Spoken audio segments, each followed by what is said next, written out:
What if I told you that the person you believe yourself to be, the one watching through your eyes right now, doesn't actually exist? What if every single thing you've been told about identity, about consciousness, about who's really in control of your life, has been a fundamental misunderstanding? And what if discovering the truth about the real observer behind experience could completely transform how you move through reality? You've been living under the assumption that there's someone home behind your eyes, a central command center, a little CEO of consciousness making executive decisions and steering this biological vessel through time and space. But here's what no one tells you. That familiar sense of being the one in charge, the one who chooses, the one who remembers and plans and worries and dreams, it's actually a carefully constructed illusion. And the deeper you look for this supposed self, the more it begins to vanish like smoke. This isn't philosophy. This is the cutting edge of consciousness research colliding with ancient wisdom that's been pointing to this truth for millennia. And when you really get this, when you see through the illusion of the separate self, everything about how you experience reality begins to shift in ways that most people can't even imagine. Let's start with something that happened in a laboratory that should have shaken the foundations of human psychology. Picture this. A chimpanzee emerges from anesthesia to find a bright red dot painted on its forehead. When placed in front of a mirror, something extraordinary happens. The animal doesn't reach toward the reflection. It reaches toward itself. It touches the mark on its own forehead. In that single moment, science witnessed the birth of self-recognition, the emergence of what we call the me that can identify itself as separate from everything else. But here's where it gets interesting. This moment that researchers celebrated as the dawn of self-awareness might actually be the moment when the illusion begins. Because what if that recognition, that ability to say, "This is me," is not consciousness discovering itself, but consciousness creating a story about itself? What if the very moment we learn to see ourselves in a mirror is the moment we begin to mistake the reflection for reality? Every morning, you perform this same ritual. You look in the mirror and see someone you recognize, someone continuous, someone who seems to have an unbroken thread of identity stretching from yesterday into today and forward into tomorrow. The face looks familiar. The eyes seem to hold everything you call you. But what you're actually seeing is light bouncing off a surface, creating patterns your brain interprets as form. The deeper question isn't what you see, it's who or what is doing the seeing. And this is where modern neuroscience starts to unravel everything you think you know about being human. Dr. Michael Gazzaniga's research with split-brain patients revealed something that should terrify anyone who believes in a unified self. When the connection between brain hemispheres was severed, two distinct streams of consciousness emerged in the same skull. One hand would act independently of the other. Two different wills seemed to inhabit the same body, each operating with its own agenda, its own awareness, its own sense of being in control. Think about this for a moment. If you truly believe you are the singular consciousness behind your eyes, which hemisphere was the real you? The left? The right? Or were both just different expressions of something far more mysterious? This research suggests that even in an intact brain, what you call you might already be a collection of competing processes masquerading as unity. But the most unsettling discovery came when researchers began measuring brain activity during decision-making. Dr. Benjamin Libet's experiments revealed that neural preparation for movement begins up to half a second before people report being consciously aware of their intention to move. Let that sink in. The brain is already preparing for action before the conscious mind even knows it has decided. The experience of choosing feels like commanding, but it's actually more like being informed after the fact. What this means is that the story of "I decided" is not authored by the one you think is behind your eyes. It's a narrative constructed after the decision has already been made, designed to maintain the illusion that there's someone in control. The sense of being the decider, the chooser, the agent of your actions, it's all elaborate theater performed for the benefit of maintaining a coherent sense of self. Identity feels solid because it rests on the foundation of memory. You know who you are because you remember who you've been. Your past flows into your present, creating the illusion of continuity. But what happens when we examine memory itself? Dr. Elizabeth Loftus's groundbreaking research showed that memories are not recordings, they're reconstructions. Each time you remember something, you're actually rebuilding it from fragments, and those fragments can be altered, contaminated, or even completely fabricated. People can develop vivid, emotionally charged memories of events that never happened. They can recall childhood experiences in perfect detail, complete with sensory information and emotional responses, even when those experiences are entirely false. If the foundation of your identity, your personal history, can be this unreliable, how solid is the sense of self that depends on it? Consider what happens every single night. You go to sleep, and for hours, the self completely disappears. There's no continuity of experience, no sense of being the one behind your eyes. And when you wake up, you simply assume that the person gathering the fragments of memory and continuing the story is the same one who closed their eyes the night before. But what actually connects the you who falls asleep with the you who wakes up? Only memory. And memory, as we now know, is not a faithful record, but a creative reconstruction. This understanding isn't new. Buddhist philosophy has been pointing to this truth for over 2,000 years through the teaching of anatta, the doctrine of no self. According to this view, what we call the self is like a river that appears continuous, but is never actually the same water from moment to moment, or like a flame that seems steady, but is constantly being renewed by fresh fuel.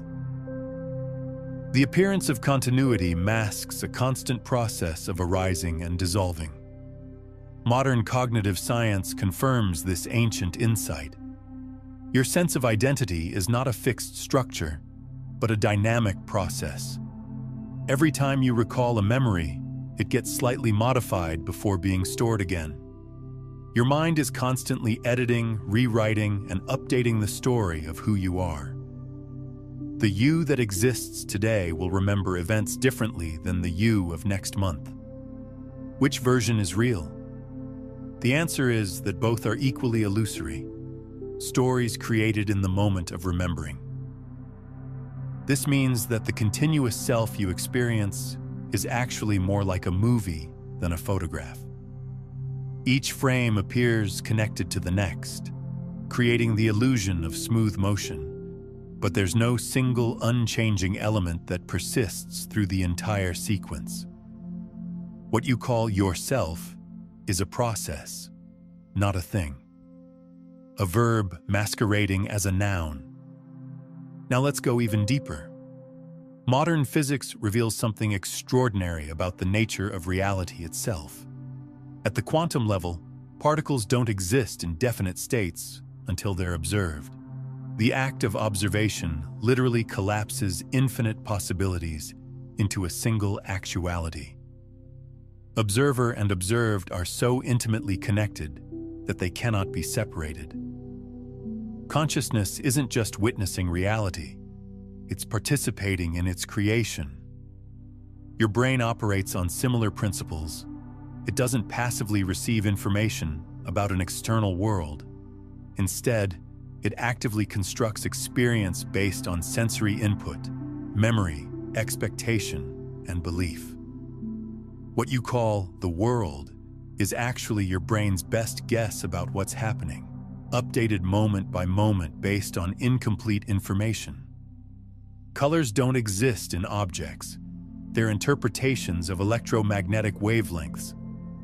The apparent solidity of matter is a construction that allows you to interact with quantum fields in useful ways. Even your visual field, which seems seamless and complete, is actually assembled from fragments with significant blind spots that your brain fills in automatically. Neuroscientist Anil Seth describes this as a controlled hallucination, so stable and consistent that you rarely notice its constructed nature. But here's the crucial question. If your entire experienced world is generated by the brain, who is it being generated for? Who is the audience for this elaborate production? Who is the witness to this controlled hallucination that you call reality? Ancient wisdom traditions have always pointed toward this mystery. Zhuangzi famously wondered whether he was a man dreaming he was a butterfly, or a butterfly dreaming he was a man. Buddhist meditation reveals that ordinary perception is like a veil, convincing but not ultimate. When advanced practitioners quiet the brain's default mode network through deep meditation, something extraordinary happens. The sense of being a separate self begins to dissolve, but awareness itself doesn't disappear. Instead, it's revealed as boundless, centerless, without beginning or end. This points to the heart of the mystery. If perception is a controlled hallucination, if memory is unreliable theater, if the self is just a story, then what you imagine to be behind your eyes isn't actually there. The self is part of the construction, not the constructor. What remains when the story stops is pure awareness itself, the silent space in which thoughts, emotions, sensations, and even the sense of self arise and dissolve. Here's what changes everything. Every attempt to find the thinker behind thoughts reveals the same paradox. Thoughts simply appear in awareness, remain for a while, then dissolve back into silence. There's no central headquarters where they're manufactured, no CEO of consciousness giving them orders.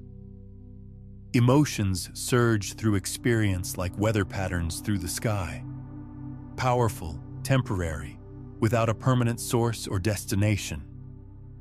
Physical sensations rise and fall in endless waves, but there's no fixed experiencer to whom they belong.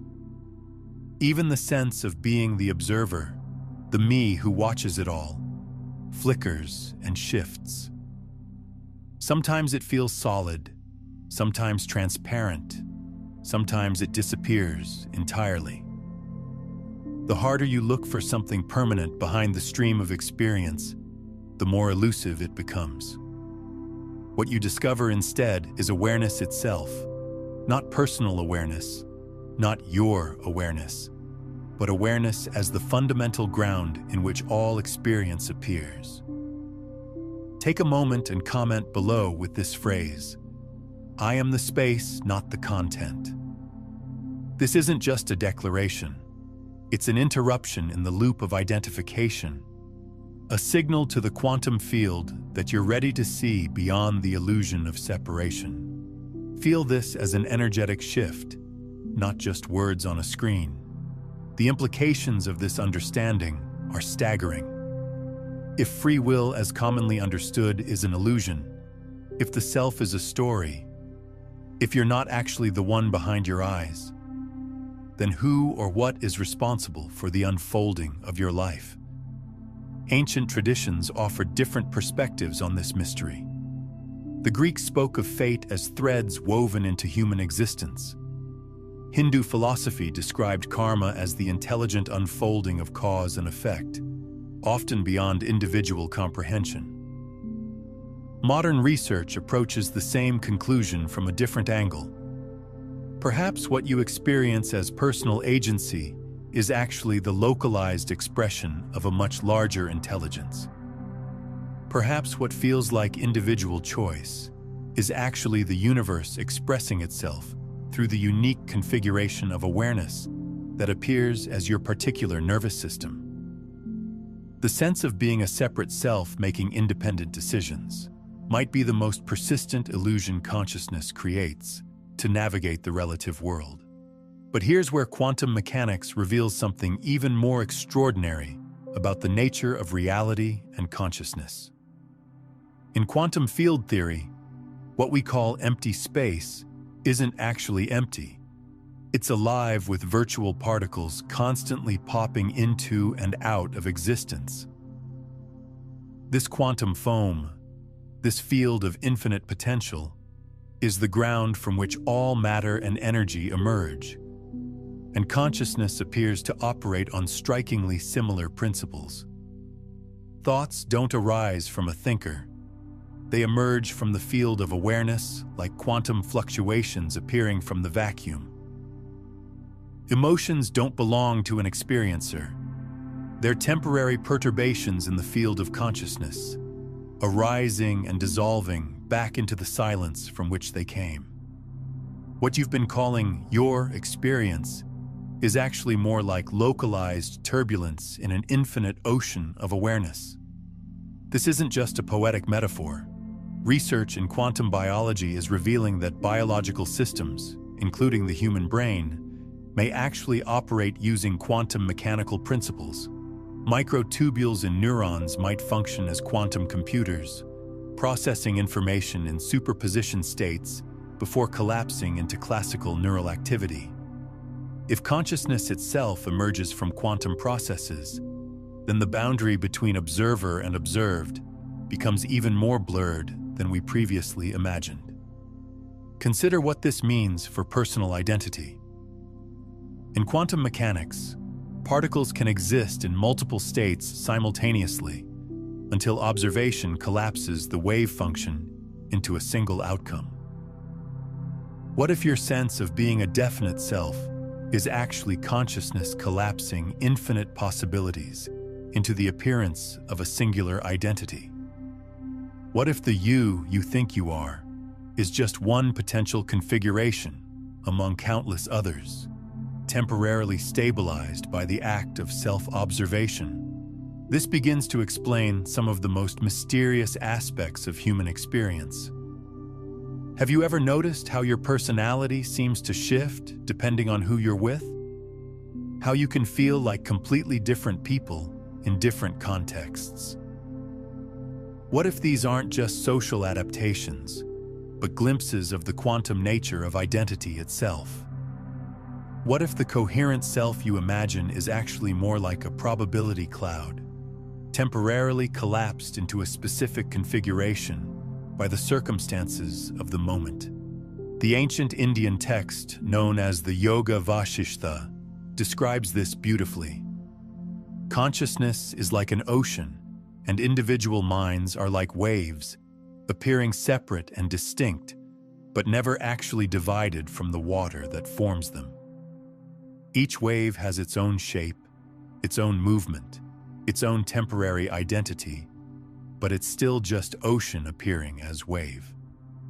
Similarly, what you call your individual consciousness is actually infinite awareness appearing as a localized perspective, a temporary focal point in the field of consciousness. This understanding transforms everything about how you relate to thoughts and emotions. When a disturbing thought arises, you don't have to identify with it or push it away. You can recognize it as a temporary perturbation in the field of awareness, no more personal than a wave is separate from the ocean. When intense emotions surge through your experience, you don't have to be overwhelmed by them or resist them. You can see them as weather patterns moving through the sky of consciousness, powerful, meaningful, but temporary. But let's go even deeper into the practical implications of this recognition. If the self behind your eyes is an illusion, what happens to personal responsibility? What happens to growth, to healing, to the very idea of working on yourself? This is where many people get stuck, thinking that recognizing the illusory nature of the self means nothing matters, that effort is pointless, that everything is predetermined. This is a fundamental misunderstanding. Recognizing that there's no fixed self doesn't mean that patterns don't exist or that transformation is impossible. It actually reveals transformation as the natural state of consciousness. Without a fixed self to defend or maintain, change becomes effortless, flowing, organic. The river doesn't struggle to flow. It simply follows the natural contours of the landscape. Similarly, when you stop trying to be someone specific, you become available to the intelligence of the moment. Here's what most people miss. The ego mind isn't the enemy to be destroyed. It's actually a remarkable evolutionary achievement, a specialized function of consciousness that allows for survival, learning, and navigation in the relative world. The problem isn't the ego's existence, but the mistaken identification with it as your true self. It's like confusing the software running on a computer with the hardware itself, or mistaking the character in a video game for the player holding the controller.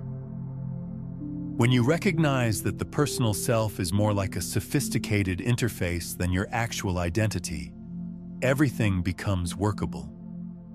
Psychological patterns can be observed and transformed because there's no one to protect them. Limiting beliefs can dissolve because there's no solid self they need to define. Emotional wounds can heal because there's no permanent entity to carry them forward. The very things that seemed most solid about your identity become the most fluid. Now, what we've explored today is really just touching the surface of what becomes possible when you begin to live as the witness consciousness rather than the separate self.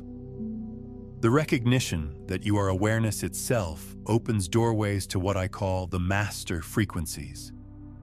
9 distinct transmission states that allow consciousness to broadcast itself through your being with complete coherence. While today's exploration reveals the foundation of who you truly are, there's an entire system for embodying this recognition and moving from the frequency prison of separation into effortless creation as the field itself. You'll find this complete framework in my book, Beyond the Frequencies, A Quantum Guide to Consciousness Mastery. It's linked in the pinned comment below. This is why ancient traditions developed practices like meditation, contemplation, and self-inquiry. Not to improve the self, but to see through the illusion of the self. Not to make the ego better, but to recognize what you are beyond the ego. When you truly see that you are the awareness in which all experience appears, the question of personal development becomes, how can this understanding be embodied more fully? How can life be lived from this recognition, rather than from the story of separation? And here's something remarkable that happens when this shift begins to stabilize. The world starts to feel less like a place you're separate from, and more like an extension of your own being. Other people stop feeling like separate entities you need to defend against or impress, and start feeling like different expressions of the same consciousness you are. Problems don't disappear, but they're held in a larger context that makes them workable rather than overwhelming. Relationships transform when you recognize that there's actually only one consciousness appearing as many. The person you're talking to isn't separate from you. They're another localization of the same awareness you are. Conflict becomes less about defending separate positions and more about consciousness recognizing itself through apparent difference. Love stops being something you do for another and becomes the recognition of what you share at the deepest level. This shift also transforms your relationship with time and mortality. When you recognize that you are not the temporary form, but the eternal awareness in which forms appear and disappear, death loses its sting. The body will certainly dissolve, the personality will fade, the memories will be forgotten, but what you truly are was never born and will never die. You begin to see that you've never actually been in a body. Bodies appear in you, consciousness, like images appearing on a screen. This isn't a belief system or a philosophical position. This is the direct recognition of what's actually happening right now. The words appearing on this screen are appearing in your awareness. The sounds in your environment are arising in consciousness. The sensations in your body are modifications of the same awareness that recognizes thoughts and emotions. There's no separate you having these experiences. There's just experiencing itself, knowing itself, being itself. Let me give you a practical way to investigate this directly. Right now, notice that you're aware of these words. Now notice that you're also aware of the awareness that's aware of the words. Can you find a boundary between the awareness and what it's aware of? Can you locate the supposed observer separate from the observed? The more clearly you look, the more obvious it becomes that awareness and its contents are not two different things. They're one seamless experiencing, appearing as the dance between knower and known. This recognition doesn't require special states of consciousness or years of meditation practice. It's available right now, as obvious as the sky, as intimate as your next breath. The only thing that obscures it is the habit of looking for it, as if it were an object in awareness rather than awareness itself. It's like trying to see your own eyes, impossible when you're looking for them, obvious when you stop looking and simply see. But even as this illusion crumbles, something undeniable remains. Right now, there is awareness present. Something that registers these words appearing in your visual field. Something that recognizes the rhythm of breath moving through your body. Something that witnesses the arising and dissolving of thoughts. This awareness is not the thinker, not the doer, not the collection of memories that form an identity. It doesn't belong to the passing phenomena that appear within it, yet it holds them all. When the story of the separate self dissolves into the flickering construction it always was, awareness doesn't vanish. It remains, steady, silent, unchanging. So the question deepens even further. If the thinker isn't really thinking, if the actor isn't actually acting, if the one behind your eyes is just another appearance in consciousness, then what is it that recognizes all of this? If this exploration is touching something deep in you, something that feels more true than the stories you've been telling yourself, then I invite you to subscribe, not just to this channel, but to this frequency. This isn't about consuming content. It's about staying coherent with a truth that transforms everything once you really see it. It's about joining a community of people who are willing to question the most fundamental assumptions about identity and consciousness. The answer to who you really are cannot be found in the familiar story of me. That story is itself just another appearance in awareness, no more permanent than a passing cloud. What endures is the witness itself, the space in which thought, memory, choice, and identity all rise and fall. Unlike the flickering self-image, this witness doesn't come and go. It was here before your personal story began, and it will remain long after that story ends. You have never actually seen your own face except through reflections. You've never heard your true voice except as it echoes back through the world. You've never caught the thinker in the act of creating a thought before it appears in awareness. The you imagine sitting behind your eyes watching this unfold has never been directly observed, and yet something has always been present, an awareness in which every thought, every sensation, every emotion appears and disappears. That awareness is not part of your personal story. It's the stage on which all stories unfold. Through every change in your life, every transformation of body, every shift in personality, every forgotten memory and new experience, awareness has been the one constant. Present during joy, during sorrow, during confusion, during clarity, even during sleep when the personal self completely dissolves. It doesn't change as your identity changes. It simply witnesses. Different wisdom traditions have pointed to this same recognition using different language. Vedanta calls it Sat Chit Ananda, existence, consciousness, bliss. Zen refers to it as original mind or Buddha nature. Sufi mysticism speaks of it as the face of the divine. Each tradition uses its own conceptual framework, but they're all pointing to the same silent presence that you are before you tell yourself who you are. When this presence is truly recognized, not just intellectually understood, but directly experienced, the illusion of separation begins to dissolve.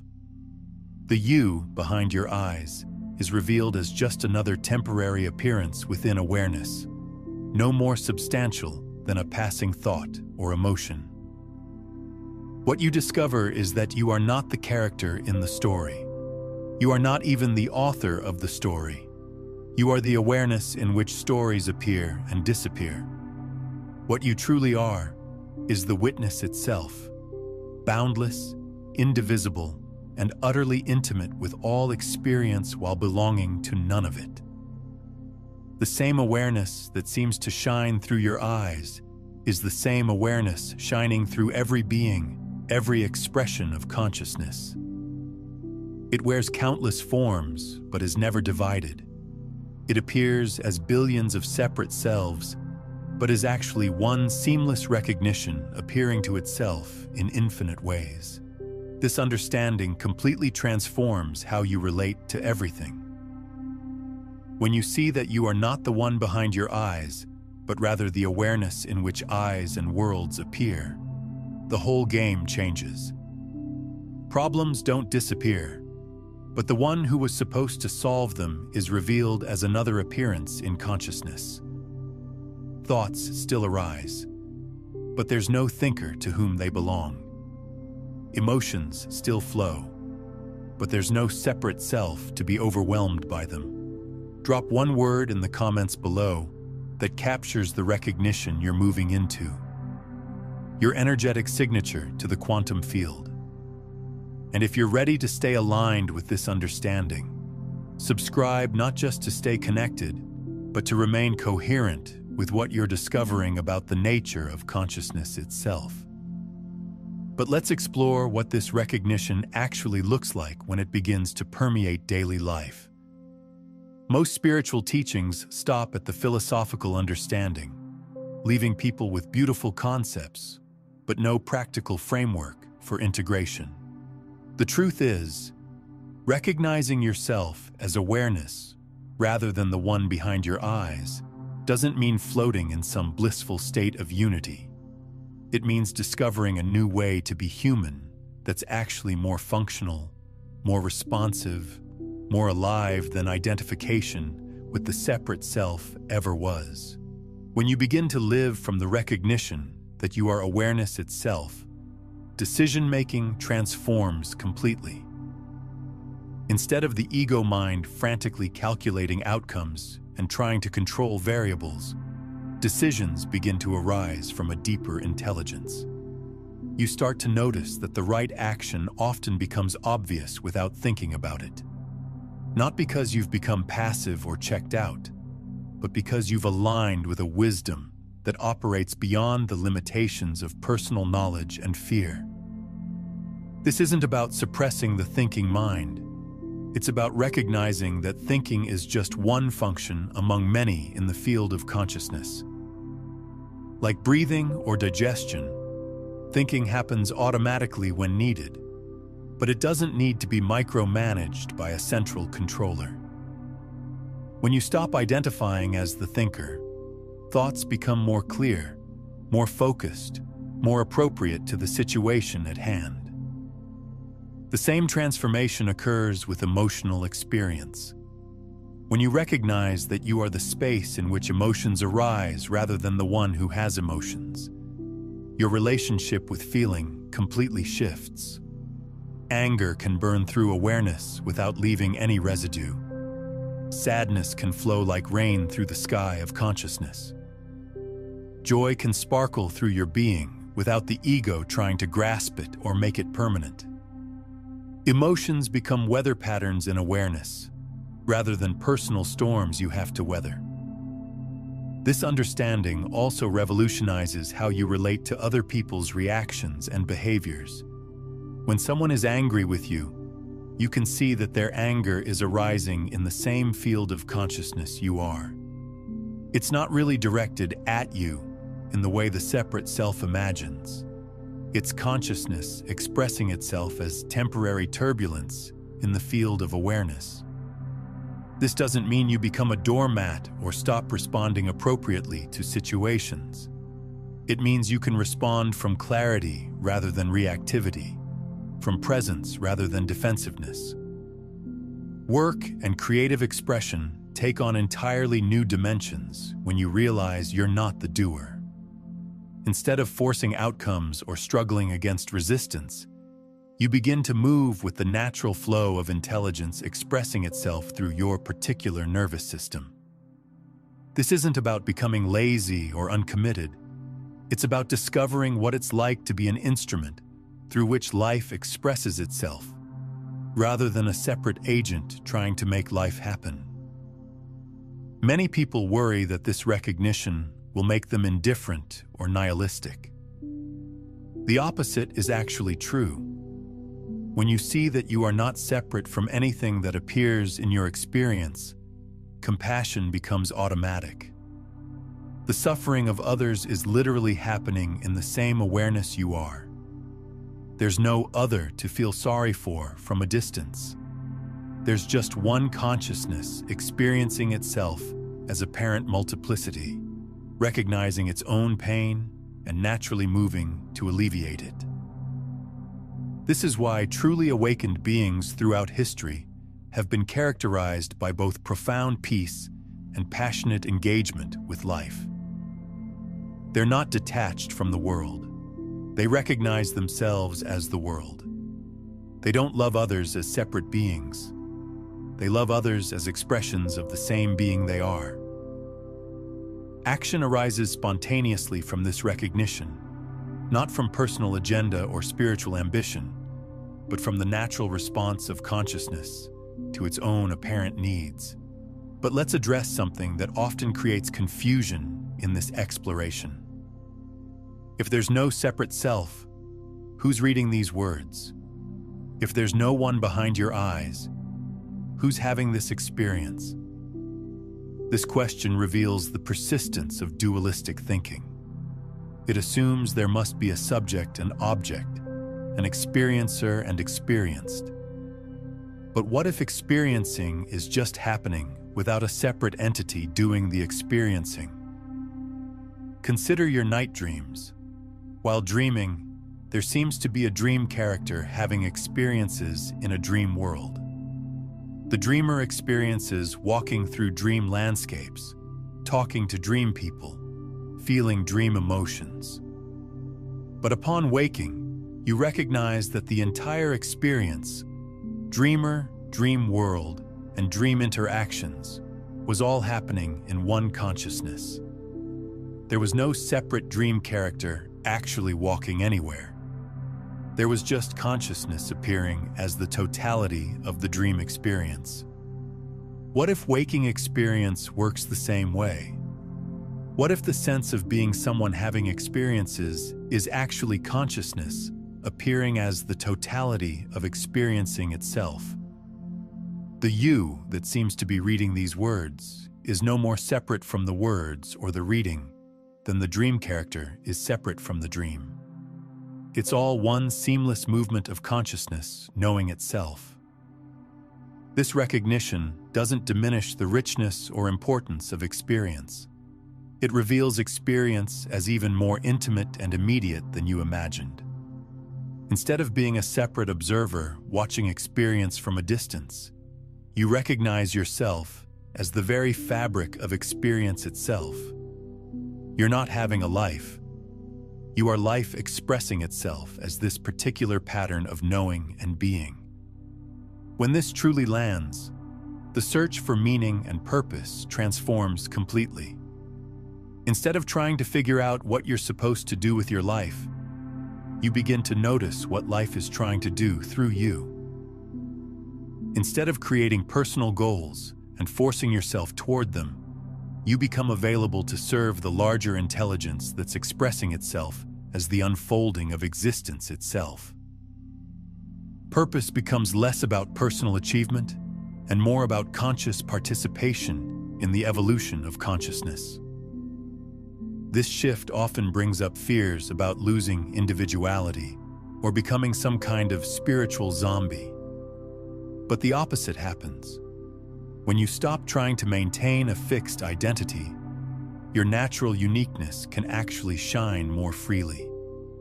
The personality becomes more fluid, more responsive, more authentic.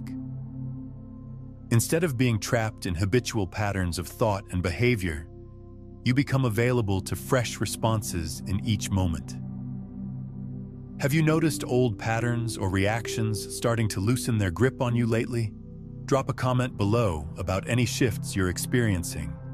These shared insights create powerful confirmation for others walking this same path of recognition. Think of it like improvised music versus reading sheet music. When you're identified with the separate self, you're like a musician rigidly following a predetermined score, trying to play the same notes in the same way every time. When you recognize yourself as awareness, you become like a jazz musician, still skilled and knowledgeable, but free to respond creatively to whatever arises in the moment, creating something beautiful that has never existed before and will never exist again in quite the same way. This creativity isn't limited to artistic expression. It infuses every aspect of life. Conversations become more spontaneous and authentic. Problem-solving becomes more intuitive and elegant. Relationships become more intimate and free. Work becomes more effortless and effective.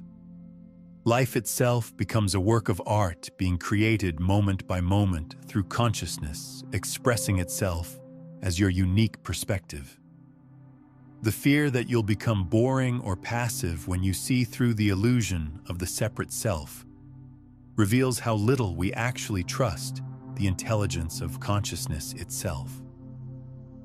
This is the same intelligence that orchestrates the dance of galaxies, coordinates the symphony of cellular activity in your body, and creates the exquisite complexity of ecosystems. Do you really think it will become dull and lifeless when it's allowed to express itself more freely through your nervous system? What actually happens is that life becomes more alive, more spontaneous, more responsive than it ever was when filtered through the limitations and fears of the separate self. You begin to discover capacities and qualities that were always present but obscured by identification with the small story of me. Intuition becomes clearer. Love becomes more natural. Peace becomes your default state rather than something you have to achieve or maintain. And here's something beautiful that often emerges as this recognition stabilizes. You begin to see the absolute perfection of your entire life story, including all the parts you used to judge as mistakes or failures. From the perspective of the separate self, Life often seems random, unfair, or meaningless. From the perspective of awareness itself, you begin to see that every experience, every relationship, every challenge was perfectly designed to bring you to this recognition of what you truly are. The difficulties you faced weren't obstacles to awakening. They were the very mechanism of awakening. The people who hurt you weren't impediments to your spiritual growth. They were unwitting teachers showing you exactly where you were still identified with the separate self.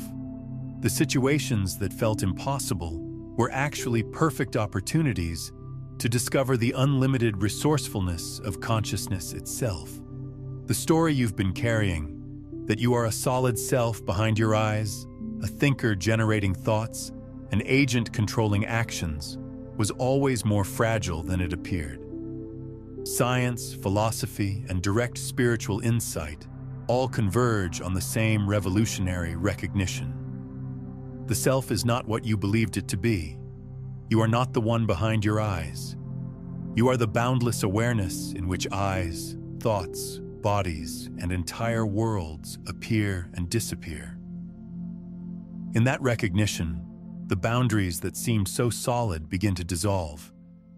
What remains is not a smaller, more limited self, but the infinite witness, the ocean of consciousness recognizing itself in every drop, every wave, every temporary form it takes.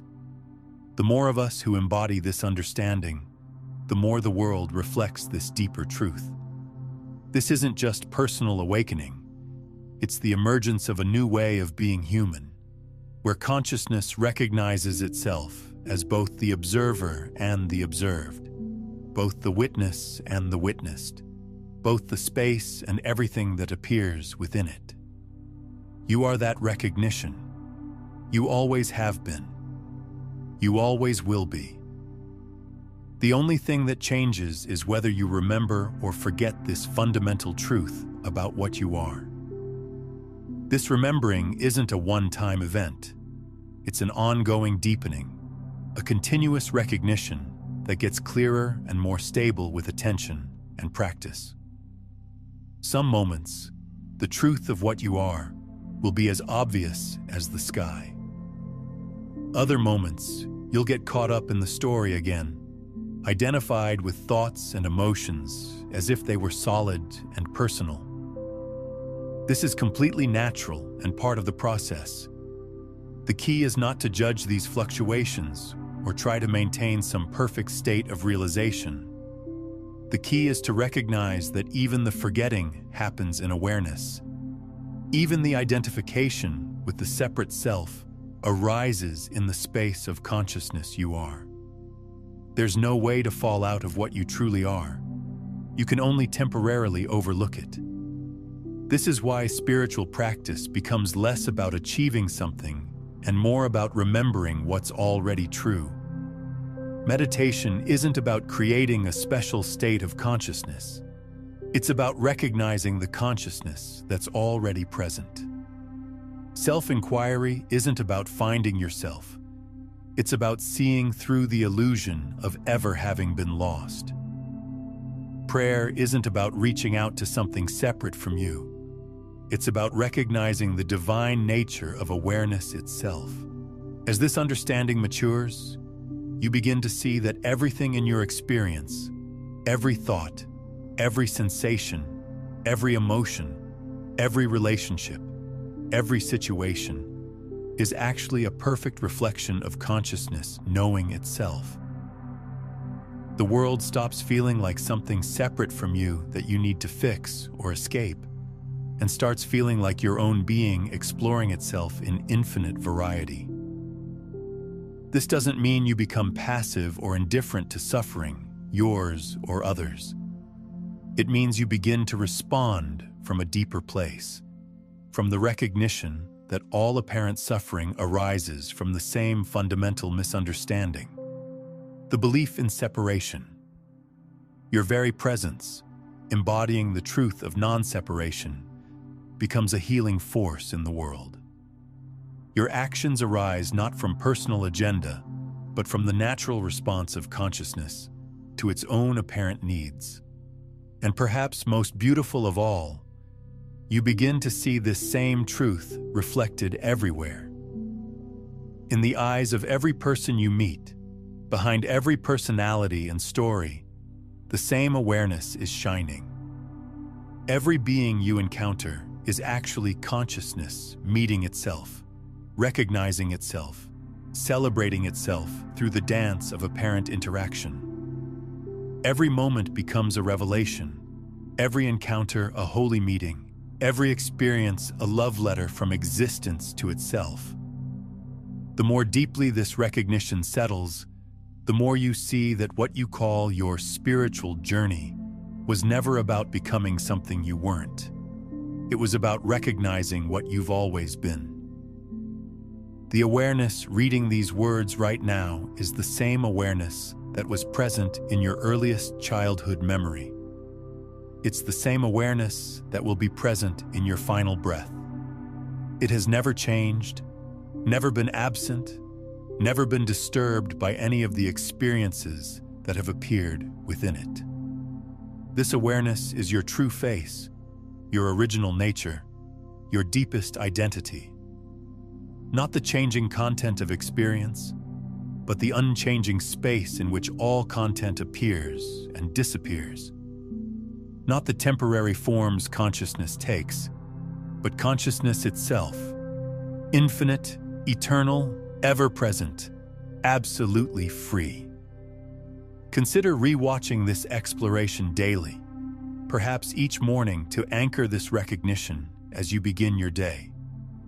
Or share this understanding with someone who's been seeking deeper truth. Because when we transmit these frequencies of awareness, we strengthen the field for everyone. Each person who recognizes their true nature creates an energetic ripple that accelerates awakening throughout the collective. Your own understanding deepens through this act of sharing, creating synchronicities and openings you couldn't imagine from the separate self's perspective. If this recognition feels familiar, like a remembering rather than new learning, that points to something profound about your readiness to understand the observer effect itself. Once you truly grasp that you are not the one behind your eyes, but the awareness in which all experience appears, you're positioned to see how consciousness literally shapes reality through the act of observation. The quantum implications of what we've explored today reveal that you're far more powerful than you've been conditioned to believe.